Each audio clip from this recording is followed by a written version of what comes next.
अस्सलाम वालेकुम नाज़रीन, आज एक बहुत ही ख़ास और खुशियों भरा दिन। इस वक्त हम मौजूद हैं Khwaja Farid public model school के सदर दरवाज़े पर। जैसा कि आप गेट पर सजे इन खूबसूरत पैनाफ्लेक्स पर देख सकते हैं, आज इस तलीमी इदारे में खुशियों की साल भर की मेहनत को सराहने के लिए नताइज की एक शानदार तकरीब सजाई जा रही है। सुबह सवेरे स्कूल के गेट से अंदर दाखिल होते ही इन नन्हे तलबा के कदमों में अजीब सी फुर्ती, चेहरों पर एक अनोखी चमक। इन आज कंधों पर भारी दस्तों का बोझ नहीं, बल्कि दिलों में अपने रिज़ल्ट की बेताबी और कामयाबी की उम्मीदें लिए ये बच्चे अपने प्यारे स्कूल में कदम रख रहे हैं। आइए इनके साथ आज हम भी इनकी खुशी में शरीक होते हैं। नन्हे तुलबा पंडाल में बैठे बहुत ही बेसब्री और थोड़ी सी घबराहट के साथ अपना नाम पुकारे जाने का इंतज़ार कर रहे हैं।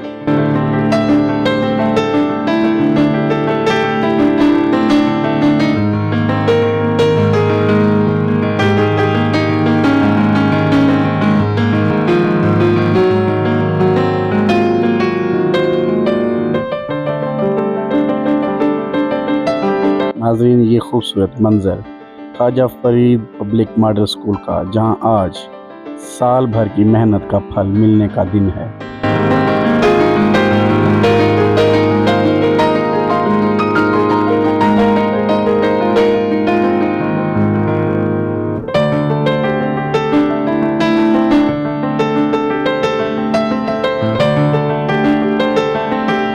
और फिर वो लम्हा आ गया जिसका सबको इंतज़ार था।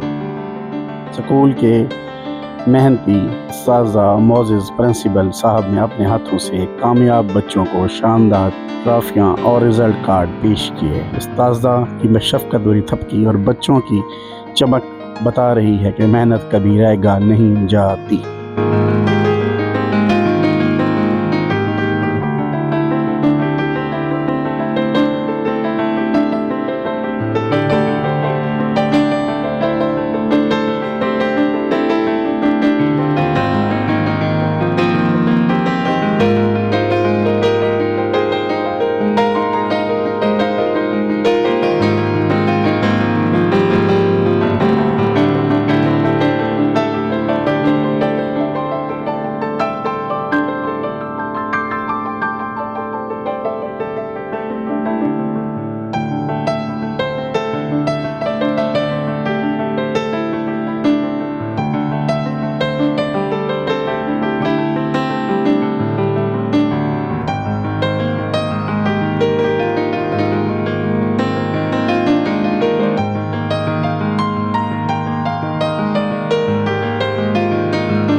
इन चमकते हुए चेहरों को तो देखें, नन्हे हाथों में चमचमाती ट्रॉफियाँ सिर्फ एक इनाम नहीं बल्कि इसकी लगन, वालिदैन की दुआओं, उस्ताज़ा की बेहतरीन रहनुमाई का सबूत है। हर बच्चा इस शानदार कामयाबी पर नाज़ा है।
नाज़रीन, इस शानदार और बच्चों की इस बेमिसाल कामयाबी के पीछे किसी की सोच, अनथक मेहनत शामिल है। आइए इस हवाले से मज़ीद बात करते हैं स्कूल के माया नाज प्रिंसिपल सर मोहम्मद अकमल साहब से और जानते हैं इनका विज़न। अस्सलाम वालेकुम सर, सबसे पहले तो आपको इस कामयाब प्रोग्राम पर बहुत बहुत मुबारकबाद। वालेकुम सलाम, थैंक यू वेरी मच। अल्हम्दुलिल्लाह आज का जो रिज़ल्ट है हमारा, ये हमारे टीचर्स जो क्वालिफ़ाइड टीचर्स हैं, अल्हम्दुलिल्लाह अनथक मेहनत की वजह से वो उनकी दर्स व तदरीस का जो सिस्टम है ना, वो ऐसे बच्चों के साथ उनका बिहेव, पढ़ना पढ़ाना बहुत ही अच्छा है। जो रिज़ल्ट हमारा आज आया है बहुत अच्छा रिज़ल्ट है, 100% रिज़ल्ट है। ये हमारे टीचर्स की काविश है और साथ साथ वालिदैन का तावन भी हासिल है। माशाअल्लाह। अच्छा सर, आज का रिज़ल्ट देखकर आपको कैसा महसूस हो रहा है? क्या तुलबा ने आपके एतमाद के मुताबिक कारकर्दगी दिखाई? हाँ, अल्हम्दुलिल्लाह बच्चों ने कारकर्दगी हमें दिखाई है, लेकिन कुछ बच्चे ऐसे भी हैं जो जिनके वालिदैन अनपढ़ हैं, वो घर पे पूरी तवज्जो नहीं दे सकते, लेकिन हम यहाँ स्कूल में इनफरादी तवज्जो देते हैं हर बच्चे पर, जिसकी वजह से मैं मुतमईन भी हूँ। और अगर कोई कमी कोताही है तो इंशाअल्लाह अगले साल हम वालिदैन के साथ मीटिंग करके राब्ता करके उसको मज़ीद बेहतर बनाएंगे। अल्हम्दुलिल्लाह मैं आज के रिज़ल्ट से 100% मुतमईन हूँ और बच्चे यानी दिल लगा के उन्होंने पढ़ा है, मेहनत किया और बहुत सारे बच्चों ने पोजीशन भी ली है। अच्छा sir, Khwaja Farid public model school दीगर इदारों से किस तरह मुख्तलिफ है? आप बच्चों के निसाबी सरगर्मियों के साथ साथ इनकी इखलाकी तरबियत पर कैसे तवज्जो देते हैं? अल्हम्दुलिल्लाह हमारा जो माटो है ना, बच्चे आपके, तालीम और तरबियत हमारी और सरमाया कौम का, इस माटो को हम लेके आगे जा रहे हैं। बाकी स्कूलों से इनफरादियत यही है हमारी, हम हर बच्चे पे इखलाकी उसकी तरबियत करते हैं, इनफरादी उसके जो है ना तवज्जो देते हैं, और साथ साथ बहुत सारी ऐसी चीज अदर एक्टिविटीज़ होती हैं, जैसे स्पीच हो गई, नात हो गई, हफ्तावार हमारा बज़्म अदब होता है और मंथली भी हमारा, फिर हर जुमा को जो महीने का लास्ट जुमा होता है उसमें हमारा बज़्म अदब होता है। बच्चों को जो है ना जहनी तौर पर हम इस चीज़ पे भी तैयार करते हैं कि वो कहीं स्टेज पे जाकर कहीं हिचकिचाहट का उनको मामला ना हो, यानी गैर निसाबी सरगर्मियों के साथ साथ हम निसाबी गर्मियों पर, गैर निसाबी सरगर्मियों पर भी खुसूसी तवज्जो देते हैं। और अगर कहीं मुकाबला जाते हैं, पिछले दिनों खानपुर में हमारा यानी तकरीरी मुकाबला हुआ था, तो Khwaja Farid school public model school के बच्चों ने वहाँ यानी हिस्सा लिया था और तहसील डिस्ट्रिक्ट रहीम यार खां में उनकी 2nd पोजीशन आई थी। ये है हमारा माटो, और यहाँ जो है ना बच्चों पर इनफरादी तवज्जो दी जाती है, और बाज़ों का जो कमज़ोर बच्चे हैं हमारे असातिज़ा कराम मेहनत करके उनको 2nd टाइम फ्री में उनको पढ़ाते हैं। माशाअल्लाह। अच्छा सर, आने वाले तालीमी साल के लिए आपने स्कूल में कौन सी नई सहूलियात या तब्दीलियाँ मुतारिफ करवाने का सोचा है? आने वाले जो है साल है इंशाअल्लाह, इसमें हम कोशिश कर रहे हैं कि हमारा स्कूल सोलराइज नहीं, हम सोलराइज कर रहे हैं, और साथ साथ हम कोशिश कर रहे हैं कि जो बच्चे छोटे हैं उनको तो चलो वालिदैन के तामुन से छुट्टी का कह देंगे, जो बाकी बच्चे हैं अब हम स्कूल के टाइमिंग थोड़ी बढ़ा रहे हैं, मतलब ब्रेक करके 4 बजे तक हम लेके जाएंगे इंशाल्लाह, ताकि बच्चे हमारा आगे जो है ना कहीं इनको कोई मसला ना हो। और पिछले 3-4 साल पहले की बात है कि हमारे इस स्कूल के 3-4 बच्चों ने दानिश स्कूल जो रहीम यार खां है उसमें टेस्ट दिया था और क्वालिफाई करके और वो वहाँ अब पढ़ रहे हैं। अल्हम्दुलिल्लाह। अच्छा सर, आज की इस कामयाबी में उस्ताज़ा के साथ वालिदैन का भी बड़ा हाथ है। आप इन वालिदैन को क्या पैगाम देना चाहेंगे जो बच्चों के बेहतर मुस्तकबिल के लिए फ़िक्रमंद हैं? हाँ, मेरी वालिदैन से गुजारिश है कि बच्चों को रेगुलरली स्कूल भेजें, यूनिफॉर्म में भेजें और उनकी छुट्टी ना लिया करें। और हमने ये भी सोचा है कि हम दौरान तदरीस वालिदैन से माजरत करेंगे कि आइंदा ये दौरान तदरीस हम छुट्टी नहीं देंगे। बच्चे को स्कूल टाइम में पूरा का पूरा पढ़ने दें, साथ साथ जो है ना वो गैर हाजिरी से इज्तनाब करें, जैसे उन्होंने हमारे साथ पिछले साल ताउन किया था। अब भी हम उम्मीद करते हैं वालिदैन से मीटिंग करके उनको ये दरख्वास्त पेश करेंगे कि आप बच्चे को पूरे यानी रेगुलर स्कूल भेजें। अगर उनके जो है ना कोई खुदा ना खास्ता कोई बच्चा कमज़ोर है तो रेगुलर होने की वजह से वो बच्चा अच्छा हो जाता है। वालिदैन के लिए मेरा यही पैगाम है कि आप अच्छे इदारे का इंतखाब करें। Khwaja Farid public model school एक अच्छा इदारा है, आपके बच्चों के बेहतर मुस्तकबिल लिए वो रात दिन मेहनत कर रहा है और अल्हम्दुलिल्लाह इनफरादी तवज्जो दे रहा है। हमारा सिलेबस इंग्लिश मीडियम है, हमारा कारोबार नहीं है, अल्हम्दुलिल्लाह हम पढ़ा रहे हैं, हम फ्री में भी बच्चों को पढ़ा रहे हैं। मतलब हमारे स्कूल में कम अज कम 50 से 60 बच्चे यतीम मस्कीन जो है ना वो फ्री में पढ़ रहे हैं और उनको हम बुक्स भी फ्री में देते हैं। ज़बरदस्त, शुक्रिया सर, थैंक यू आपका टाइम देने का। मेहरबानी जी, आपका शुक्रिया, थैंक यू।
तकरीब के इख्ताम पर जब ये नन्हे सितारे अपने रिजल्ट कार्ड और ट्रॉफियाँ सीने से लगाए हंसते मुस्कुराते और कहके लगाते हुए स्कूल से बाहर निकले तो यूं लगा जैसे उन्होंने पूरी दुनिया फतह कर ली हो। इनकी ये मासूम खुशी ही इस इदारे की असल पहचान है।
Khwaja Farid public model school के इन होनहार बच्चों के लिए कमेंट सेक्शन में माशाल्लाह ज़रूर लिखें। अगर आपको हमारी ये कवरेज पसंद आई हो तो वीडियो को लाइक शेयर, मज़ीद ऐसी वीडियो के लिए हमारे चैनल को सब्सक्राइब करें और बेल आइकन दबाएँ। अल्लाह हाफ़िज़।